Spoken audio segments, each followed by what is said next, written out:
நல்லது. இன்றைய நாளிலும் நம்முடைய தொடர் வேத படிப்பிலே ஆ ஹைல்பர்க் கேட்டகிசத்தினுடைய ஆ 24ஆம், 25ஆம் கேள்வி பதில நாங்க இன்றைய நாள்ல பார்க்க இருக்கிறோம். ஹைல்பர்க் கேட்டகிசம் 24ஆம், 25ஆம் அ அ கேள்வி பதில்கள். அப்ப நாங்க கடந்த வாரம் பார்த்தோம். அந்த விசுவாசம், ஒரு கிறிஸ்தவனுடைய விசுவாசம் அது எப்படியாப்பட்டது? எதை நோக்கியதாக இருக்கிறது?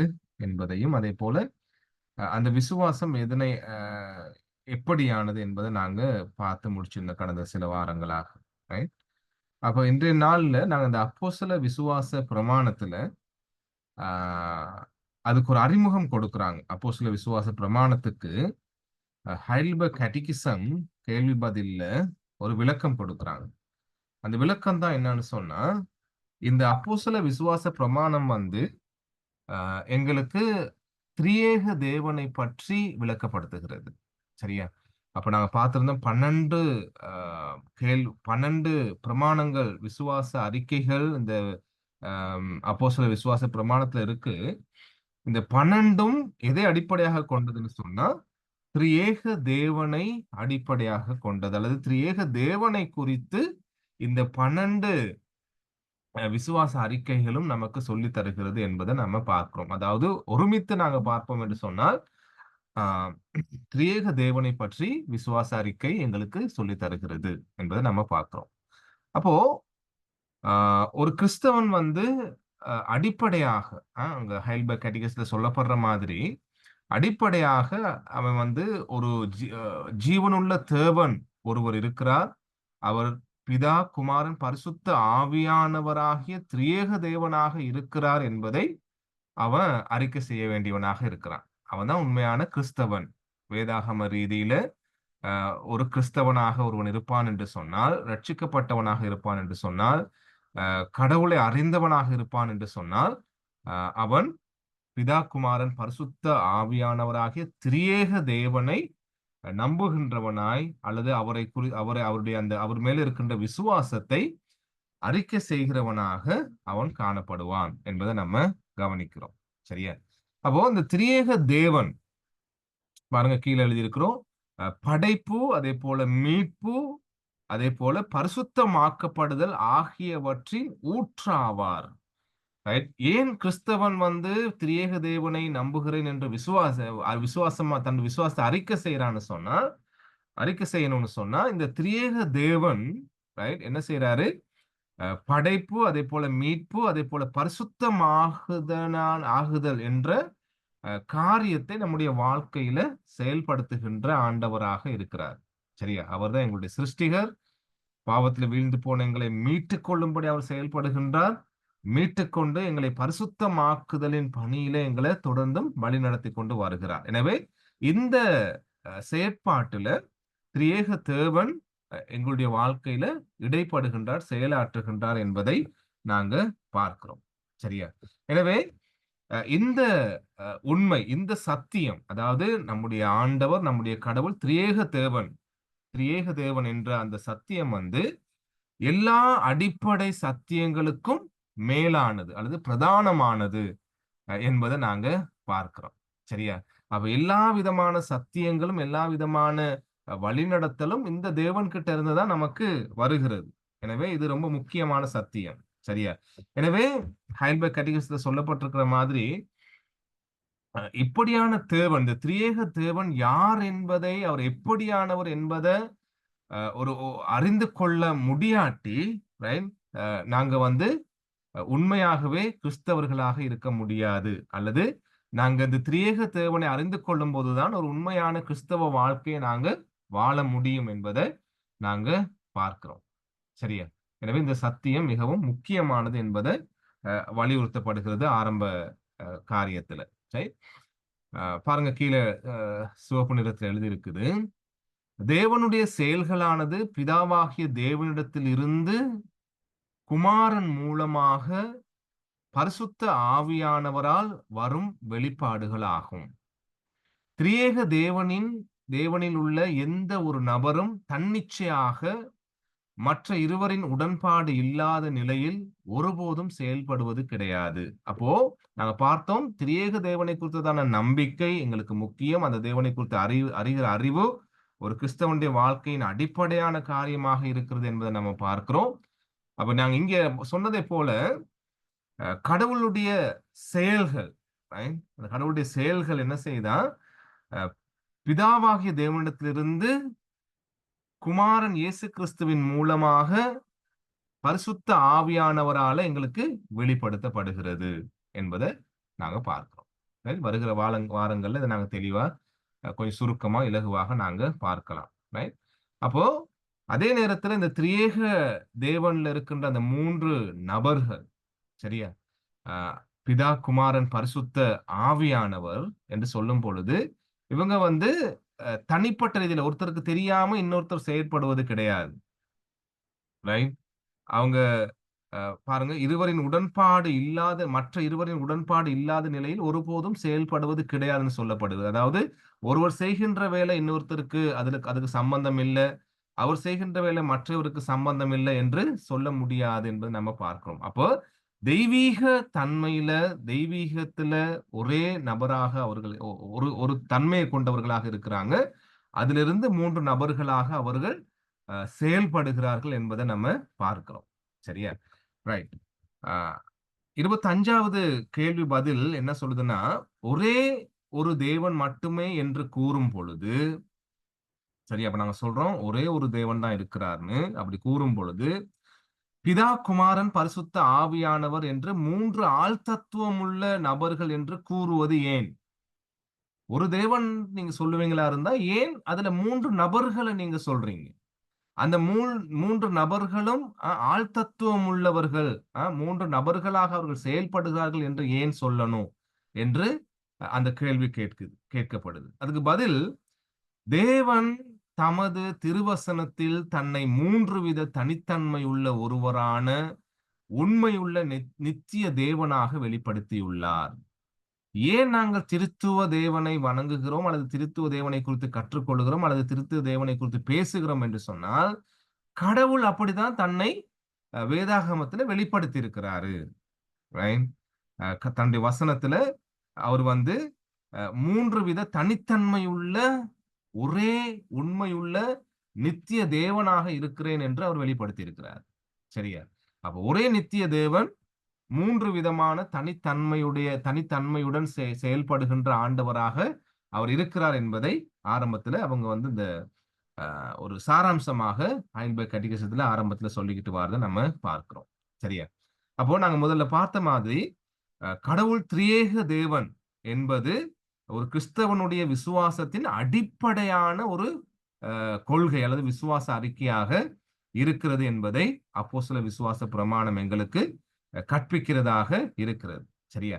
அதே நேரத்துல அந்த ஹைல்பர்க் கேட்டகிசத்துல எங்களுக்கு சொல்லித்தராங்க என்னன்னு சொன்னா, இந்த அறிவு அல்லது இந்த வெளிப்படுத்தல் மனிதனுடைய சிந்தனைக்கு அப்பாற்பட்ட ஒரு காரியமாக இருக்கிறது. ஏன்னு சொன்னா அந்த கடவுள் மனுஷனுடைய சிந்தனைக்கு அப்பாற்பட்ட விதத்துல ஞானம் உள்ளவரும், உயர்ந்தவரும், மகிமை உள்ளவரும், வல்லமை உள்ளவரும், நீதி உள்ளவருமாய் இருக்கிறார் என்று சொல்லப்படுறதை நம்ம பார்க்கிறோம். ஆகவேதான் ரோமர் 11ஆம் அதிகாரத்துல 33ஆம் வசனம் இப்படியாக சொல்லுகிறது, தேவனுடைய ஐஸ்வர்யம், ஞானம், அறிவு என்பவைகளின் ஆழம் எவ்வளவாயிருக்கிறது, அவருடைய நியாய தீர்ப்புகள் அளவிடப்படாதவைகள், அவருடைய வழிகள் ஆராயப்படாதவைகள் என்று சொல்லப்படுகிறத நம்ம பார்க்கிறோம். எனவே கடவுளுடைய தன்மை, அவர் திரியேக தேவனாக தன்னை வெளிப்படுத்தியிருக்கின்ற அந்த காரியம், அந்த ரகசியம் மனுஷனுடைய சிந்தனைக்கு அப்பாற்பட்டது, அவனுடைய அறிவுக்கும் அவனுடைய ஞானத்துக்கும் அப்பாற்பட்ட காரியமாக இருக்கிறது. அதே போல முழுவதுமாக அந்த காரியத்தை அறிந்து ஆராய்ந்து அறிய முடியாத காரியமாக அது இருக்கிறது என்பதையும் நாங்க கவனிக்கிறோம். சரியா? 1 தீமோத்தேயு 6ஆம் அதிகாரம் 16ஆம் வசனத்துல ஒருவராய் சாவாமை உள்ளவரும், சேரக்கூடாத ஒளியில் வாசம் பண்ணுகிறவரும், மனுஷரில் ஒருவரும் கண்டிராதவரும் காணக்கூடாதவருமாய் இருக்கிறவர், அவருக்கே கனமும் நித்திய வல்லமையும் உண்டாய் இருப்பதாக என்று சொல்லுகிறத நம்ம பார்க்கிறோம். அப்ப என்ன நாங்க கவனிக்கிறோம்?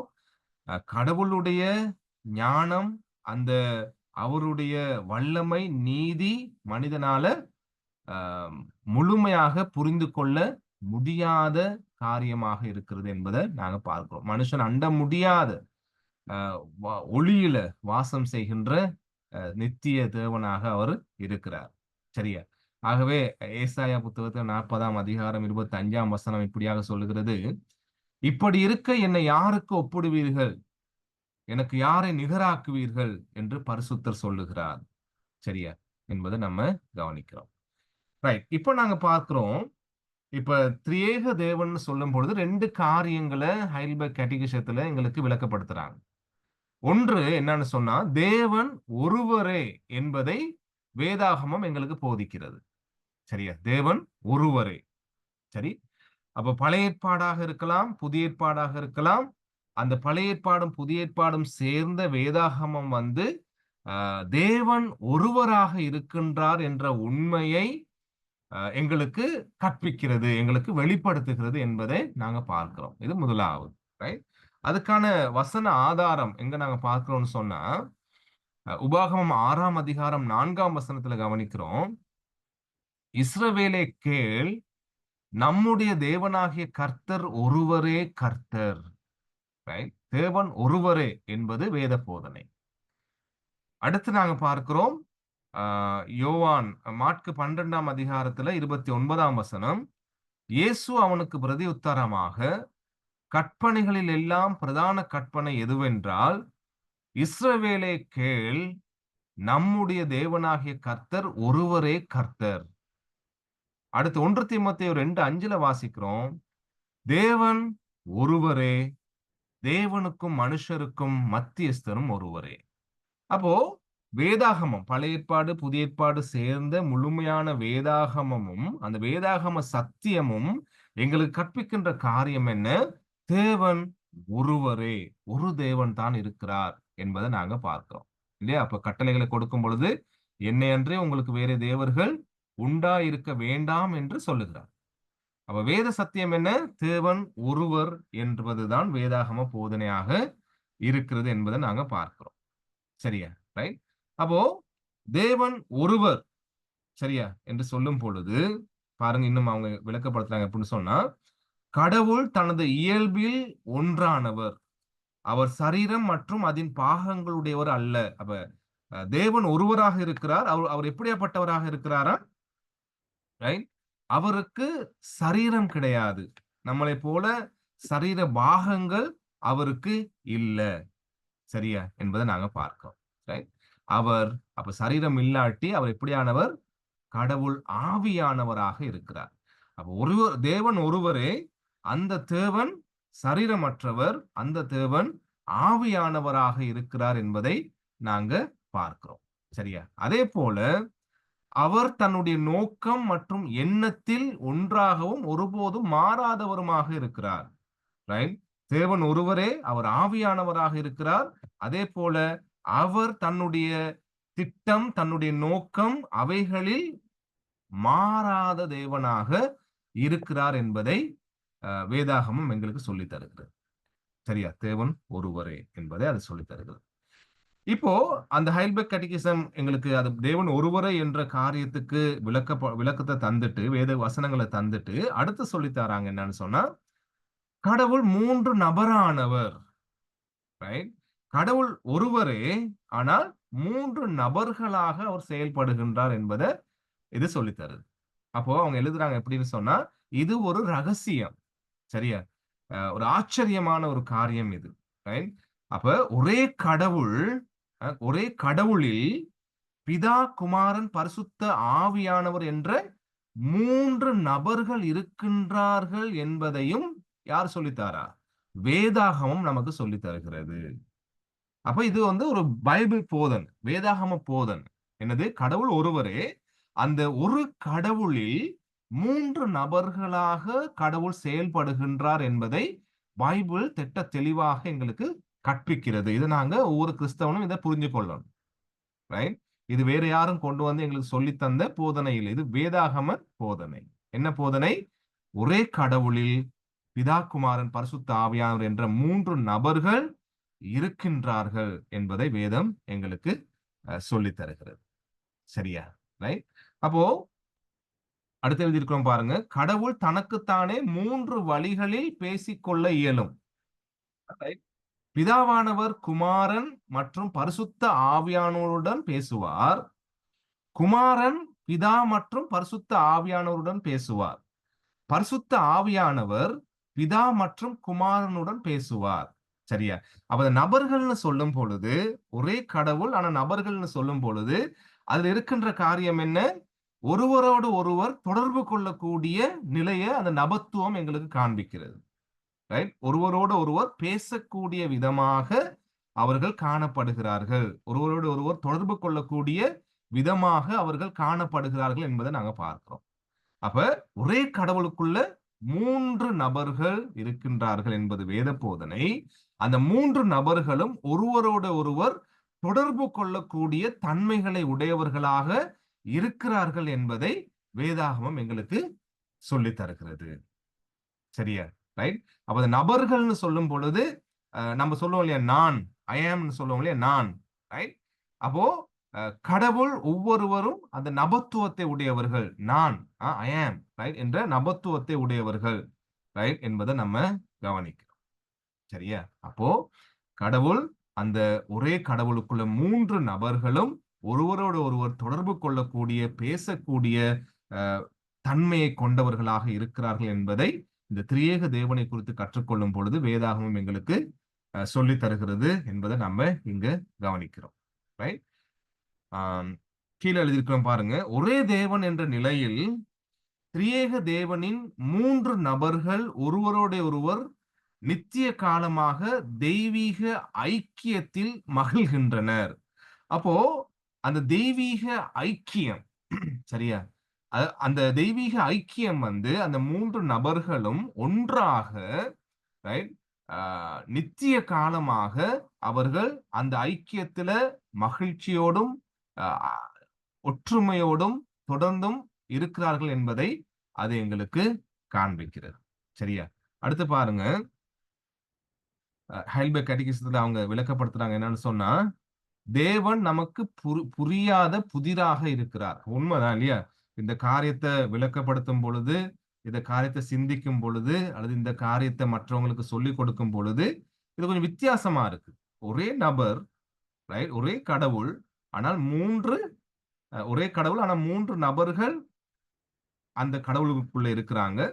அந்த 3 நபர்களும் ஒருவரோடு ஒருவர் தொடர்பு கொள்ளக்கூடியவர்களாக, ஒருவரோடு ஒருவர் நித்தியமான ஐக்கியத்துல பங்கு கொள்ளுகிறவர்களாக அவர்கள் இருக்கிறார்கள் என்ற அந்த போதனை, அது ஒரு புதிர் என்பதை ஹைல்பர்க் கேட்டகிசத்துல எங்களுக்கு சொல்றாங்க. ரைட். எப்படி 3 நபர்கள் ஒருவராக முடியும்? ரைட். நம்மால் புரிந்து கொள்ள முடியவில்லை. பின்னர் ஏன் இதை நாம் விசுவாசிக்க வேண்டும்? ஏன் அப்போஸ்தல விசுவாச பிரமாணமும் இதை உறுதி செய்ய வேண்டும் என்று அந்த கேள்வியும் அங்க கேட்கிறாங்க. இது ஒரு புதிரான ஒரு விஷயம். ரைட். விளங்கிக் கொள்றதுக்கு எங்களுக்கு கொஞ்சம் கடினமான ஒரு காரியமாக இருக்குது. அப்படி இருக்குன்னு சொன்னா ஏன் நாங்க இதை நம்ம விசுவாசிக்கணும்? ரைட். அப்போஸ்தல விசுவாச பிரமாணத்துல ஏன் இந்த காரியத்தை விசுவாச அறிக்கையா சொல்லி அந்த முழு 12 அறிக்கைகள்லையும் அந்த திரியேக தேவனை குறித்து ஏன் சொல்லணும் என்று சொல்லப்படுது என்று கேள்வி கேட்டுட்டு அதுக்கு பதில் சொல்றாங்க என்னன்னா, இதற்கு இலகுவான பதில் அப்படின்னு சொல்லிட்டு, வேதாகமம் கடவுளை பற்றி இப்படியே போதிக்கிறது. கடவுள் தன்னை பன்மை நிலையில் அறிமுகப்படுத்துகிறார். ரைட். ஏன் நாங்க கடவுளை விசுவாசிக்கணும், திரியேக கடவுளை? ரைட். ஏன்னு சொன்னா கடவுள் தன்னை அப்படிதான் பைபிள்ல வெளிப்படுத்தி இருக்கிறாரு. நாங்க வாசிக்கின்ற பரிசுத்த ஆவியானவர் மூலம் பரிசுத்த மனிதர்களை கொண்டு உந்தி எழுதப்பட்ட வேதாகமத்துல கடவுள் தன்னை அப்படிதான் அறிமுகப்படுத்தி இருக்கிறார். ஆகவே நாங்கள் அதை விசுவாசிக்கணும் என்பதை நாங்க முதலாவது இந்த இடத்துல கவனிக்கணும். சரி, அப்ப பாருங்க, ஆதியாகமம் 1:26 வாசிக்கிறோம். பின்பு தேவன் நமது சாயலாகும். அப்ப கடவுள் வந்து எப்பொழுதும் ஒருமையில தன்னை வெளிப்படுத்தாம, சிங்குலர்ல வெளிப்படுத்தாம, நமதுன்னு சொல்லி அவர் பன்மையில தன்னை வெளிப்படுத்துகிறத நம்ம பார்க்கிறோம். ரைட்? நமது சாயலாகவும் மனுஷனை படைக்கும் பொழுது அவர் தனக்குள்ளே பேசி சொல்றார், என்னது? நமது சாயலாகவும் நமது ரூபத்தின் படியையும் மனுஷனை உண்டாக்குவோமாக என்று ஆண்டவர் சொல்றதை நம்ம பார்க்கிறோம். அப்போ அப்படிதான் பன்மையாக கடவுள் தன்னை வேதாகமத்துல வெளிப்படுத்தி இருக்கிறார். தன்னை திரியேக தேவனாக கடவுள் வெளிப்படுத்தி இருக்கிறார். ஆகவே நாங்க அதை விசுவாசிக்க வேண்டும் என்பதை அப்போஸ்தல விசுவாச பிரமாணமும் ஹைல்பர்க் கேட்டிகிசம் எங்களுக்கு சொல்லி தருகிறது நம்ம பார்க்கிறோம். சரியா? ரைட். அடுத்து ஏசாயா 6ஆம் அதிகாரம் 3ஆம் வசனத்துல அங்க தூதர்கள் தான், கேருபீன்கள் என்ன செய்யறாங்க? சேனைகளின் கர்த்தர் என்று ஒருமையில சொல்லிட்டு பரிசுத்தர் பரிசுத்தர் பரிசுத்தர் என்று சொல்லி 3 தடவை அவங்க தேவனை போற்றி துதிக்கிறாங்க. ரைட்? அப்ப ஹைல்பர்க் கேட்டிகிசம்ல சொல்லி தராங்க, என்னது? இது திரியேக தேவன் தன்னை பன்மைத்துவமாக வெளிப்படுத்துகிறது, அது எங்களுக்கு காண்பிக்கிறது என்பதை நம்ம பார்க்கிறோம். அதே போல ஏசாயா 48:16 வாசிக்கிறோம், நீங்கள் என் சமீபத்தில் நான் சொல்வதை கேளுங்கள், நான் ஆதி முதற்கொண்டு அந்தரங்கத்தில் பேசவில்லை, அது உண்டான காலம் துவக்கி அங்கே நான் இருந்தேன், இப்பொழுதோ கர்த்தராகிய ஆண்டவரும் அவருடைய ஆவியும் என்னை அனுப்புகிறார். அப்ப கடவுள் முழு வேதாகமத்திலேயும் தன்னை பன்மையாக, ரைட், ஒரே தெய்வீக தன்மைகளுக்குள்ள 3 விதமாக தான் இருக்கின்ற அந்த காரியத்தை, 3 நபர்களாக இருக்கின்ற காரியத்தை முழு வேதாகமத்திலும் அவர் அப்படித்தான் தன்னை அறிமுகப்படுத்துகின்றார் ஆண்டவர். ரைட்? ஒரே தேவன், 3 நபர்கள். அப்ப இங்க பாருங்க, இந்த வசனத்துல வாசிக்கிறோம், கர்த்தராகிய ஆண்டவரும் அவருடைய ஆவியும் என்னை அனுப்புகிறார்னு சொல்லி சொல்றதை நம்ம பார்க்கிறோம். சரியா? அப்ப கடவுள் பிதா, குமாரன் மற்றும் பரிசுத்த ஆவியானவர் என்ற மூவரும் ஆள் தத்துவம் உள்ள நபர்கள் என்பதையும், மூவரும் சேர்ந்து ஒரே கடவுள் என்பதையும் புதிய ஏற்பாடும் நமக்கு விளக்கம் தருது. சரியா? மத்தேயு 3ஆம் அதிகாரம் 16ஆம் 17ஆம் வசனம். அந்த வசனத்துல ஆண்டவர் இயேசு அதை உறுதிப்படுத்தி சொல்றாரு பாருங்க. இயேசு ஞானஸ்நானம் பெற்று ஜலத்திலிருந்து கரையேறின உடனே இதோ வானம் அவருக்கு திறக்கப்பட்டது, தேவ ஆவி புறாவை போல இறங்கி தம்மேல் வருகிறதை கண்டார். அன்றியும் வானத்திலிருந்து ஒரு சத்தம் உண்டாகி, இவர் என்னுடைய நேசகுமாரன், இவரில் பிரியமாயிருக்கிறேன் என்று உரைத்தது. சரியா? அப்போ குமாரனானவர் அங்க இருக்கிறாரு, ஞானஸ்நானம் பெற்று நிற்கும் பொழுது பரிசுத்த ஆவியானவர் அவர் மேல இறங்கி வருகின்றத அங்க சொல்லப்படுகிறது. அதே போல பிதாவானவர் இவருடைய நேசகுமாரன் என்று சொல்லுகிறத நம்ம பார்க்கிறோம். சரியா? அப்ப கடவுள் வேதாகமத்துல தன்னை திரியேக தேவனாக வெளிப்படுத்துகிறதை இந்த வசனங்கள் எங்களுக்கு உறுதிப்படுத்துகிறத நம்ம கவனிக்கிறோம். சரியா? இன்னும் சில வசனங்களை நாங்க வாசிக்கலாம் இன்னைக்கு. மத்தேயு 28:19 ஆண்டவர் இயேசு அதை உறுதிப்படுத்தி சொல்ற காரியம் என்ன? ஆகையால் நீங்கள் புறப்பட்டு போய், சீஷர்கள் சொல்றார், நீங்க புறப்பட்டு போய் சகல ஜாதிகளையும் சீஷராக்கி பிதா, குமாரன், பரிசுத்த ஆவியின் நாமத்திலே அவர்களுக்கு ஞானஸ்தானம் கொடுங்கன்னு சொல்றாரு. சரியா? அப்ப அங்கு ஆண்டவர் இயேசுவானவர் கடவுள் தன்னை எப்படியாக வெளிப்படுத்தி இருக்கின்றார், இந்த மூவராக பிதா, குமாரன், பரிசுத்த ஆவியான திரியேக தேவனாக தன்னை வெளிப்படுத்தி இருக்கின்றார் என்பதை ஆண்டவர் இயேசு அங்க வெளிப்படுத்துகிறது நம்ம பார்க்கிறோம். ரைட்? யோவான் 8ஆம் அதிகாரம் 19ஆம் வசனத்துல கவனிக்கிறோம், அப்பொழுது அவர்கள் உம்முடைய பிதா எங்கே என்றார்கள். இயேசு பிரதியுத்தரமாக, என்னையும் அறியீர்கள், என் பிதாவையும் அறியீர்கள், நீங்கள் என்னை அறிந்தீர்கள் ஆனால் என் பிதாவையும் அறிவீர்கள் என்றார். அப்ப அங்கேயும் குமாரனானவரை பற்றியும் பிதாவானவரை பற்றியும் கூறப்படுகிறது நம்ம பார்க்கிறோம். அதே போல யோவான் 10:33 ஆண்டவர் இயேசு சொல்றாரு, நானும் பிதாவும் ஒன்றாயிருக்கிறோம். சரியா? அப்ப நாங்க ஆரம்பத்துல பார்த்த மாதிரி அந்த திரியேக தேவன் ஒரே கடவுளுக்குள்ள ஒன்றாக இருக்கின்ற அந்த தன்மையை இந்த வசனங்களுக்குள்ள ஆண்டவர் இயேசுவும் வெளிப்படுத்தி சொல்றதை நாங்க பார்க்கிறோம். நானும் பிதாவும் ஒன்றா இருக்கிறோம், வேற வேறையா இல்லை என்பதை அவர் காண்பிக்கிறார்.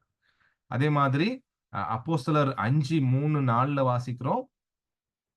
பேதுரு அவனை நோக்கி, அனனியாவே, நிலத்தின் கிரயத்தில் ஒரு பங்கை வஞ்சித்து வைத்து பரிசுத்த ஆவியினிடத்தில் பொய் சொல்லும்படி சாத்தான் உன் இருதயத்தில் நிரப்பினது என்ன?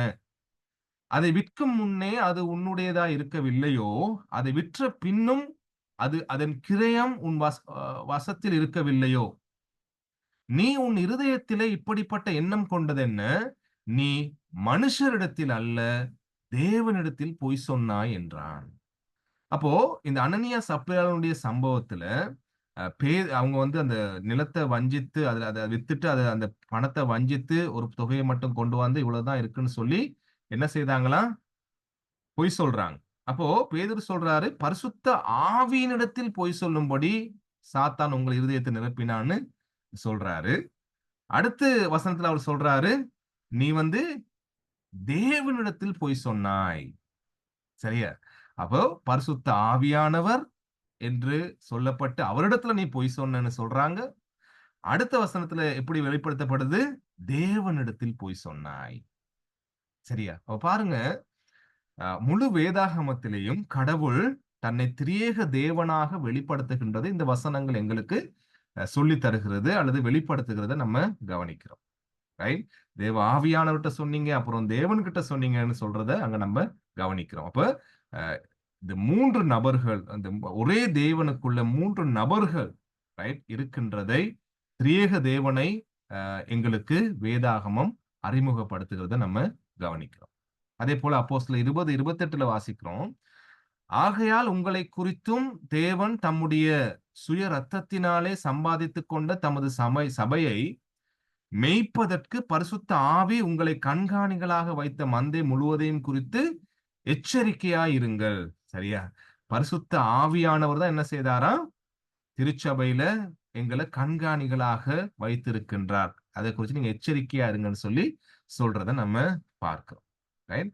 அப்ப அந்த வசனத்துல ஆரம்பம் எப்படி இருக்குன்னு பாருங்க. உங்களை குறித்து, ஆகையால் உங்களை குறித்தும் தேவன் தம்முடைய சுய ரத்தத்தினாலே சம்பாதித்து கொண்ட. சரியா? தேவன் என்கின்ற வார்த்தை வருது, சுய ரத்தத்தினாலே சம்பாதித்து கொண்டன்னு சொல்லும் பொழுது யாரு? கிறிஸ்து இயேசுவை அது எங்களுக்கு காண்பிக்கிறது. அதே போல தமது சபையை மேய்ப்பதற்கு பரிசுத்த ஆவி உங்களை கண்காணிகளாக வைத்தார்னு சொல்லப்படுகிறது. அப்போ பிதா, குமாரன், பரிசுத்த ஆவியானவர் ஒரு கிறிஸ்தவனுடைய வாழ்க்கையில, அந்த கிறிஸ்தவனோடு அவன் ஒன்று கூடி வாழுகின்ற அந்த திருச்சபையில எப்படி செயல்படுகிறார் என்பதை இந்த வசனத்துல நம்ம மேலோட்டமாக சுருக்கமாக நாங்க பார்க்கிறோம். இல்லையா? இப்ப தேவன் என்ன செய்தாரு? தன்னுடைய சுய ரத்தத்தினால சம்பாதித்து கொண்ட சபைக்கு பரிசுத்த ஆவியானவர் கண்காணிகளாக கடவுள் மக்களை நியமிக்கிறார் என்பதை நாங்க அங்க பார்க்கிறோம். அப்போ திரியேக தேவன் பிதா, குமாரன், பரிசுத்த ஆவியானவராக செயல்படுகின்றார் என்பதை இந்த வசனம் எங்களுக்கு காண்பிக்கிறது. அடுத்து 2 கொரிந்தியர் 13:14 வசனம் சொல்லுது, கர்த்தராகிய இயேசு கிறிஸ்துவனுடைய கிருபையும் தேவனுடைய அன்பும் பரிசுத்த ஆவியினுடைய ஐக்கியமும் உங்கள் அனைவரோடும் கூட இருப்பதாக. சரியா? 3 நபர்களுடைய பெயர்களும் அங்க குறிப்பிடப்படுகிறத நம்ம பார்க்கிறோம். அப்ப தேவன் ஒருவரே, அது வேத போதனை. அந்த தேவன் எப்படியாப்பட்டவர்? திரியேக தேவன் என்பது வேத போதனை. அடுத்த வசனம் 1 பேதுரு 1:2 வாசிக்கிறோம். பிதாவாகிய தேவனுடைய முன்னறிவின் படியே ஆவியானவரின் பரிசுத்தமாக்குதலினாலே கீழ்ப்படிதலுக்கும் இயேசு கிறிஸ்துவனுடைய இரத்தம் தெளிக்கப்படுதலுக்கும் தெரிந்து கொள்ளப்பட்ட பரதேசிகளுக்கு எழுதுகிறதாவது, கிருபையும் சமாதானம் உங்களுக்கு பெருக கடவது. சரியா? அங்க என்ன சொல்லப்படுது பாருங்க. பிதாவாகிய தேவனுடைய முன்னறிவின்படி ஆவியானவருடைய பரிசுத்தமாக்குதலினாலே கீழ்ப்படிதலுக்கு இயேசு கிறிஸ்துவனுடைய இரத்தம் தெளிக்கப்படுதலுக்கும் தெரிந்து கொள்ளப்பட்டவர்கள். சரியா? அந்த 3 நபர்களுடைய தேவன் முன்னறிகின்றார், ஆவியானவர் பரிசுத்தமாக்குகின்றார், இயேசு கிறிஸ்துவனுடைய இரத்தம் தெளிக்கப்படும்படி தெரிந்து கொள்ளப்பட்ட ஜனங்களாக அவர்கள் இருக்கிறார்கள் என்பதை அந்த வசனத்துல நம்ம பார்க்கிறோம். அப்ப வேதத்தை வாசிக்கும் பொழுது ரொம்ப கிளியராக, தெளிவாக திரியேக தேவனை பற்றி ஒவ்வொரு வசனங்கள்லையும் அங்கு வெளிப்படுத்தப்பட்டிருக்கிறத நம்ம பார்க்கிறோம். 1 யோவான் 5:7 வாசிக்கிறோம். பரலோகத்திலே சாட்சியிடுகிறவர்கள் மூவர், பிதா, வார்த்தை, பரிசுத்த ஆவி என்று சொல்லுகிறத நம்ம கவனிக்கிறோம். அதே போல இம்மூவரும் ஒன்றாய் இருக்கிறார்கள் என்று 1 யோவான் 5:7 நம்ம வாசிக்கிறோம். அப்ப என்ன நாங்க பார்த்துட்டு வரோம் ஒவ்வொரு வசனத்திலையும்? ரைட், வேதம் ஒரே தேவன், ஆனால் அவர் 3 நபர்களாக செயல்படுகின்றார் என்பதை எங்களுக்கு காண்பிக்கிறது. ரைட், இந்த வசனங்கள் எல்லாம் அதை எங்களுக்கு உறுதிப்படுத்துகிறது. நம்ம இன்னைக்கு பார்த்துக்கிட்டு வாரோம். அடுத்து 1 கொரிந்தியர் 3:16 நீங்கள் தேவனுடைய ஆலயமாய் இருக்கிறீர்கள் என்றும் தேவனுடைய ஆவி உங்களில் வாசமாய் இருக்கிறார் என்றும் அறியீர்களா? சரியா? நீங்க தேவனுடைய ஆலயம்னு சொல்லிட்டு, தேவனுடைய ஆலயத்துல யார் வாசம் செய்யறதா? தேவனுடைய ஆவியானவர். ரைட். அடுத்து கொலோசியர் 1:13 இருளின் அதிகாரத்திலிருந்து நம்மை விடுதலையாக்கி தமது அன்பின் குமாரனுடைய ராஜ்யத்துக்கு உட்படுத்தினவருமாய் இருக்கிற பிதாவை ஸ்தோத்தரிக்கின்றோம். சரியா? அப்போ இருளின் ராஜ்யம், சாத்தானுடைய அடிமைத்தனத்துல அல்லது பாவத்தின் அடிமைத்தனமான அந்த இருளின் ராஜ்யத்திலிருந்து எங்களை பிதாவானவர் விடுதலையாக்கி என்ன செய்தாரா? அவருடைய அன்பின் குமாரன், ரைட், கிறிஸ்து இயேசுவனுடைய ராஜ்யத்துக்கு எங்களை சொந்தமாக்குனாரா? யாரு? பிதாவானவர். ரைட். அப்ப அங்க தன்னை திரியேக தேவனாக அவர் வெளிப்படுத்துகிறது நம்ம பார்க்கணும். ரைட். யோவான் 1:1 ஆதியிலே வார்த்தை இருந்தது, அந்த வார்த்தை தேவனிடத்தில் இருந்தது, அந்த வார்த்தை தேவனாய் இருந்தது என்று சொல்லப்படுகிறது நம்ம கவனிக்கிறோம். சரியா? அடுத்து யோவான் 14:26 என் நாமத்தினாலே பிதா அனுப்ப போகிற பரிசுத்த ஆவியாகிய தேற்றரவாளனே எல்லாவற்றையும் உங்களுக்கு போதித்து நான் உங்களுக்கு சொன்ன எல்லாவற்றையும் உங்களுக்கு நினைப்பூட்டுவார் என்று சொல்லி ஆண்டவர் இயேசு சொல்றதை நம்ம பார்க்கிறோம். அவர் பரலோகத்துக்கு எடுத்துக்கொள்ளப்படும் பொழுது பூமியில வந்து மரித்து உயிரோடு எழும்பி அவர் சொல்றாரு, பிதா அனுப்ப போகிற பரிசுத்த ஆவியாகிய தேற்றவாளன் அவர் வந்து என்ன செய்வாராம்? எல்லாவற்றையும் உங்களுக்கு போதித்து நான் குமாரனாகிய நான் உங்களுக்கு சொன்ன எல்லாவற்றையும் உங்களுக்கு நினைப்பூட்டுவார். சரியா? அவ பாருங்க, பிதா, குமாரன், பரிசுத்த ஆவியானவர் அவங்க வந்து ஒன்றாக செயல்படுவதை, ஒரு நோக்கத்துக்காக செயல்படுவதை, ஒரே திசையில செயல்படுவதை, ரைட், மனிதனுடைய ரட்சிப்புக்காக, சபையின் பரிசுத்தத்துக்காக அவங்க ஒன்றுபட்டு செயல்படுவதை நாங்க இந்த இடத்துல கவனிக்கிறோம். இல்லையா? ரைட். திரியேக தேவனை கடவுளுடைய வார்த்தை வேதாகமம் எங்களுக்கு வெளிப்படுத்துகிறதை நம்ம இந்த வசனங்களுக்குள்ள பார்க்கிறோம் அன்பானவங்க. ரைட்.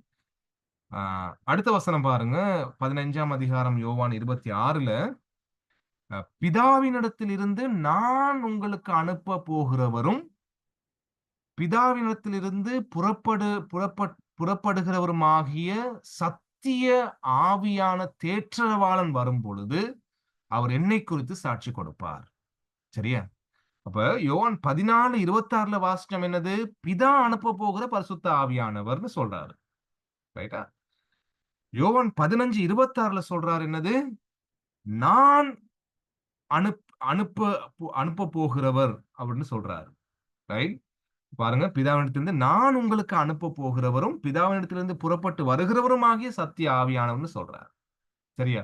அப்ப பிதா அனுப்புகிறார்னு சொல்றாரு ஒரு வசனத்துல, அடுத்த வசனத்துல நான் அனுப்ப போகிறவர்னு சொல்றாரு. சரியா? அவ என்ன நாங்க கவனிக்கிறோம்னு சொன்னா, பிதா, குமாரன், பரிசுத்த ஆவியானவர்னு சொல்லும் பொழுது ஒரே தேவனாக அவர்கள் செயல்படுகின்றார்கள். ஒரே வேலைய காரியங்களை அவங்க ஒரே காரியங்களை ஒரே நோக்கத்தோடு ஒரே திசையை நோக்கி செய்கிறார்கள் என்பதை நம்ம கவனிக்கிற அதே நேரத்துல அவர்கள் மூவரும் வல்லமையிலும், ரைட், அவர்கள் மூவரும் வல்லமையில, ரைட், வேறுபட்டவர்கள் அல்ல. ஒருத்தர் பலமானவர், ஒருத்தர் பலவீனமானவர், ரைட், ஒருத்தர் குறைந்த அதிகாரம் உள்ளவர் என்று இல்லை. ரைட். இந்த மூவரும் ஒரே தேவனாக இருக்கிறார்கள் என்பதை எங்களுக்கு இந்த வசனங்கள் காண்பிக்கிறது. ரைட். இப்போ நாங்க இவ்வளவு நேரம் பார்த்த காரியம் வந்து ஹைல்பர்க் கேட்டகிசம் மூலம், ரைட், தேவன் ஒருவரே, ஆனால் அந்த தேவன் திரியேக தேவனாக செயல்படுகின்றார். என்பதை வேதாகமம் எங்களுக்கு சொல்லி தருகின்ற காரியத்தை அது வேதாகமம் வெளிப்படுத்துகின்றது. கடவுள் அப்படிதான் தன்னை வெளிப்படுத்துகின்றார் என்பதை இந்த வசனங்களுக்கு ஊடாக நாங்க பார்த்தோம்.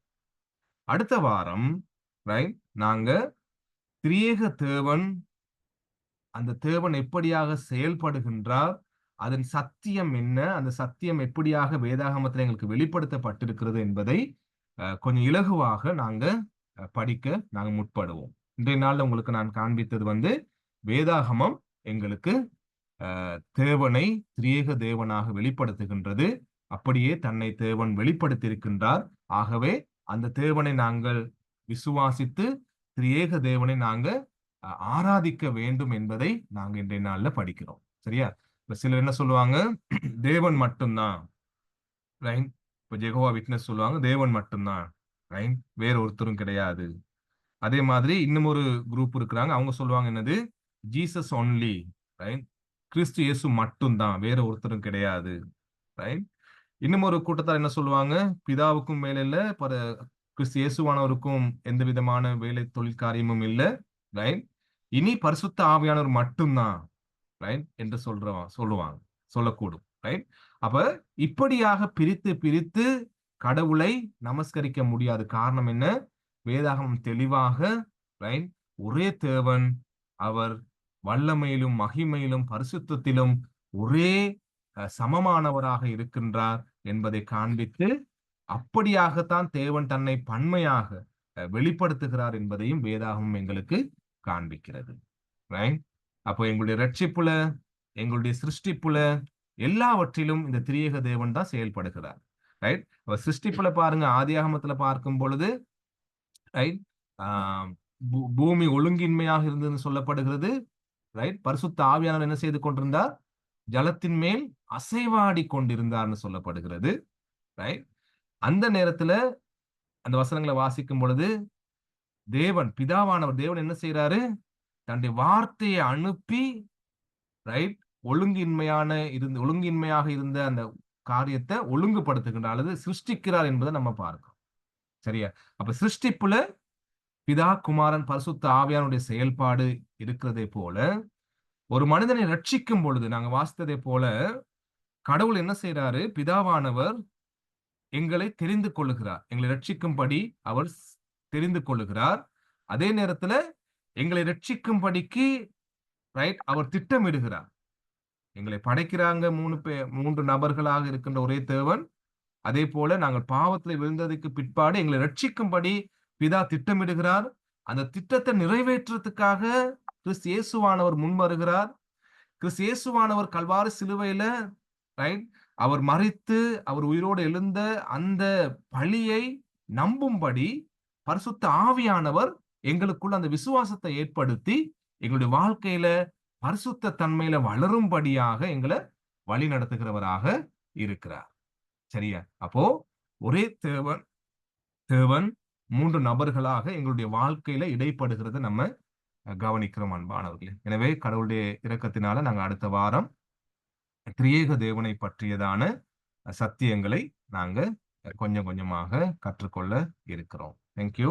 அடுத்த வாரம் நாங்க சந்திக்கலாம்.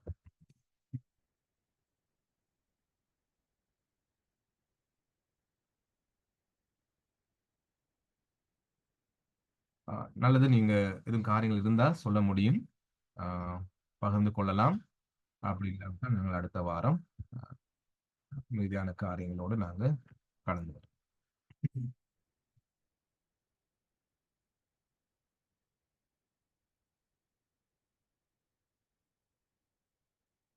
நல்லது. நாங்க ஜெபம் பண்ணுவோம். அடுத்த வாரம் நாங்க மிகுதியான காரியங்களை நாங்க பார்க்கலாம். போதுராஜே, தயவாக எங்களுக்காக பண்ணுவோம்.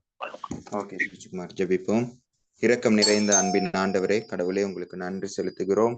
நீர் எங்களுக்கு கொடுத்த இந்த நல்ல நாளிலும் சுவாமி விதமாய் உம்முடைய தெய்வீக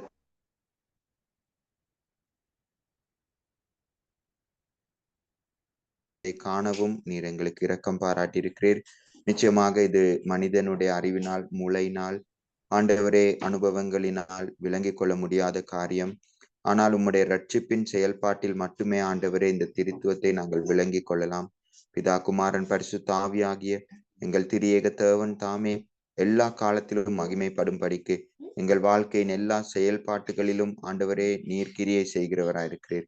எங்கள் குற்றம் குறைகள் தவறுகள் பிழைகள் பாவங்களை மன்னித்து ஆண்டவரே முழு இருதயத்தோடு உம்மை விசுவாசித்து வாழ இரக்கம் பாராட்டுங்கள்.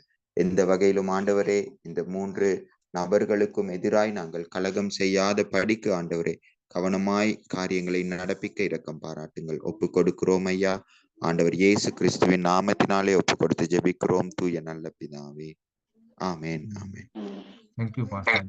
தேங்க்யூ எல்லாருக்கும். அடுத்த வாரம் சந்திப்போம். God bless.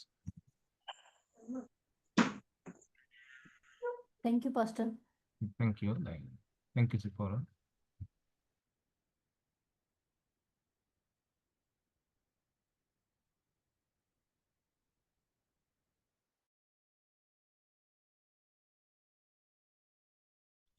Thank you, Pastor. God bless you. Thank you, Chandrama. God bless.